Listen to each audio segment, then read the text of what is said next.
Franchise tag. Are you using it if you were the Patriots? I think that, with Kyle Duggar, his name continues to come up when you talk about the franchise tag. I don't know if I use it as opposed to going out and just spending the money forthright, right? I'm looking at the offense. They need to, whatever they do, whatever they spend money on, they need to spend money on the offense. They need to spend money on the offensive line. They need to spend money on upgrading the wide receivers, the weapons that they have on offense. We saw what this team looked like this season. They could not score any points. And I mean, that's like the first thing that I'm looking at with this Patriots team. Obviously, if they get a quarterback in the NFL draft, I mean, you think down the line, you want to build up that offensive line and those weapons as well. So that way, if you do have a Drake May or if you do have a Caleb Williams or Jaden Daniels, whoever comes in, you want to make sure that you give them the proper tools that they need to succeed, because we saw what happened when Mac Jones didn't have those tools that he needed to succeed, and you don't want that to happen with your next quarterback. So, Ted, what about using the franchise tag on Mike Onwenu? You read my mind.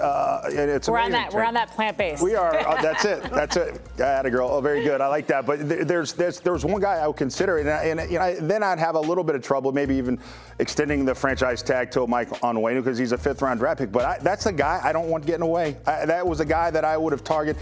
Kyle Duggar obviously is a hell of a player, but for all the reasons Amina just mentioned, the importance of protecting a young quarterback, Mike Onwenu, who's been brilliant. I mean, the guy, you don't hear his name ever, and that's because all he does is he does his job. That's the one guy, Mike, that I would consider putting a franchise tag would be Mike Onwenu. Look, they screwed the pooch on this one. This thing should have been done with him last year. There should have been a long-term extension done. They could have got it done at guard numbers. Now he played tackle for you. Now that whole thing has been entered into the equation.